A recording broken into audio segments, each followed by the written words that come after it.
आज हम बात करेंगे भारत के इतिहास के उस पन्ने के बारे में जो सबसे ज्यादा रोमांचक और प्रेरणादायक है, अंग्रेजों का भारत पर कब्जा करना और भारत की आजादी के लिए लड़ाई। तो चलिए शुरू करते हैं।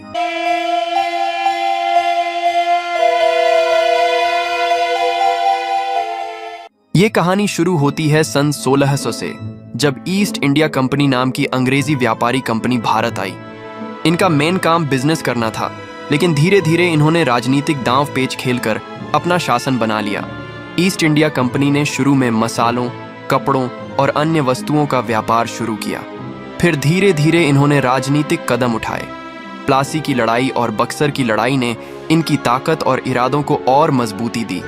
प्लासी की लड़ाई 23 जून 1757 को लड़ी गई थी। ये लड़ाई ब्रिटिश ईस्ट इंडिया कंपनी और बंगाल के नवाब सिराजुद्दौला के बीच हुई थी। इस लड़ाई के पीछे कारण था कि ईस्ट इंडिया कंपनी बंगाल में अपने व्यापार को और बढ़ाना चाहती थी। नवाब सिराजुद्दौला ने इसका विरोध किया, लेकिन रॉबर्ट क्लाइव ने नवाब के फौजियों को रिश्वत देकर उनका साथ पा लिया। रॉबर्ट क्लाइव एक ब्रिटिश नेता था जो लड़ाई को लीड कर रहा था। ये लड़ाई नवाब के लिए हानिकारक साबित हुई, जिससे कंपनी को बंगाल पर कब्जा करने का मौका मिला। बक्सर की लड़ाई 22 अक्टूबर 1764 को हुई थी। इस लड़ाई में ब्रिटिश ईस्ट इंडिया कंपनी और एक मिलीजुली सेना जो कि नवाब ऑफ बंगाल, नवाब ऑफ अवध और मुगल सम्राट शाह आलम से बनी थी, इनके बीच युद्ध हुआ। प्लासी की जीत के बाद ब्रिटिश ईस्ट इंडिया कंपनी ने बंगाल पर कब्जा कर लिया था, लेकिन नवाब शुजा-उद-दौला और शाह आलम उन्हें हटाने के लिए एकजुट हो गए। हालांकि ब्रिटिश सेना के हौसले और उनकी रणनीति इतनी शानदार थी कि उन्होंने युद्ध जीत लिया। अंग्रेजों ने भारत को कब्जे में करने के लिए डिवाइड एंड रूल की नीति अपनाई, यानी भारत के राजाओं और प्रजाओं को एक दूसरे के खिलाफ कर दिया। अंग्रेजों ने अलग अलग राज्यों और धर्मों के लोगों को एक दूसरे से लड़ने को उकसाया, जिससे अंग्रेजों को अपना शासन जमाने का मौका मिला। 1858 में अंग्रेजी सरकार ने सीधे भारत पर राज करना शुरू कर दिया, और ये ही वो समय था जब भारत ब्रिटिश राज का गुलाम बन चुका था। इससे पहले 1857 में भारत ने अंग्रेजों के खिलाफ पहला बड़ा विद्रोह किया, जिसे 1857 की क्रांति कहा जाता है।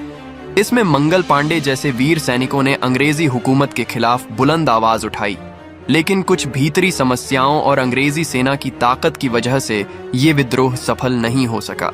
इसके बाद ब्रिटिश सरकार ने भारत को सीधे कब्जे में ले लिया और यहाँ अपना राज्य जमा लिया। 1857 के विद्रोह के बाद भारत के लोगों ने आज़ादी की लड़ाई के लिए अलग अलग तरीके से तैयारी करना शुरू कर दिया। सन 1885 में भारतीय राष्ट्रीय कांग्रेस और अलग अलग राजनीतिक पार्टियां बनी।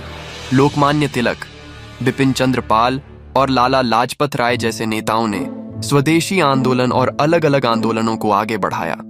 1915 में महात्मा गांधी भारत आए और उन्होंने अहिंसक आंदोलनों को लीड किया। गांधी जी ने चरखा चलाकर स्वदेशी वस्तुओं का प्रचार किया और लोगों को अहिंसा के रास्ते पर चलने का संदेश दिया। दांडी यात्रा और भारत छोड़ो जैसे आंदोलनों ने अंग्रेजी हुकूमत की नींद उड़ा दी। दांडी यात्रा, जिसे सोल्ट मार्च भी कहा जाता है, 12 मार्च 1930 से लेकर 6 अप्रैल 1930 तक चला।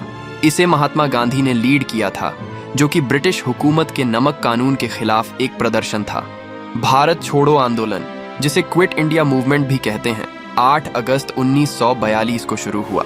इसका ऐलान महात्मा गांधी ने मुंबई से किया, जहां उन्होंने अंग्रेजी हुकूमत को भारत छोड़ने को कहा। गांधी जी ने करो या मरो का संदेश दिया और लोगों से कहा कि वो बिना किसी डर के आज़ादी के लिए लड़ें।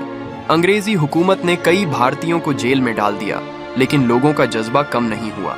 इस आंदोलन ने अंग्रेजी सरकार को समझा दिया कि भारत पर उनका शासन अब ज्यादा दिन नहीं टिक सकता। भारतीयों की एकता और ताकत ने उन्हें मजबूर कर दिया, और वहीं दूसरे विश्व युद्ध के बाद अंग्रेजी सरकार पर दबाव बढ़ता गया कि वो अब भारत को आजाद करे। 1945 के बाद ब्रिटिश सरकार ने समझा कि भारत पर राज करना मुश्किल हो गया है, और 1947 में भारत के नेताओं और ब्रिटिश सरकार के बीच बातचीत शुरू हुई, जिससे 15 अगस्त 1947 को भारत आजाद हो गया।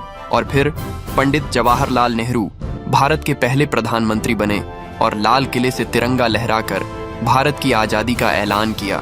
तो ये थी कहानी हमारे देश की आज़ादी की, जो 1947 में मिली और आज 2024 में हम 78 साल की आज़ादी का जश्न मना रहे हैं, लेकिन याद रखें, ये आज़ादी सिर्फ एक दिन का त्योहार नहीं, बल्कि हर दिन की जिम्मेदारी है। हमें मिलकर एक ऐसा समाज बनाना है जहां हर इंसान को समानता, सम्मान और न्याय मिले। आइए इस आज़ादी के मौके पर हम सब संकल्प लें कि हम एक बेहतर और सही समाज की ओर कदम बढ़ाएंगे। अगर आपको ये वीडियो पसंद आई हो तो इसे लाइक करें और दूसरों तक इस प्रेरणा को पहुंचाने के लिए शेयर करें। कमेंट में आज़ाद भारत 78 लिखकर अपने विचार शेयर करें। आपके शब्द किसी और के लिए प्रेरणा बन सकते हैं। और हाँ, हमारे चैनल को सब्सक्राइब करना न भूलें ताकि हम मिलकर इस यात्रा को और आगे बढ़ा सकें। धन्यवाद।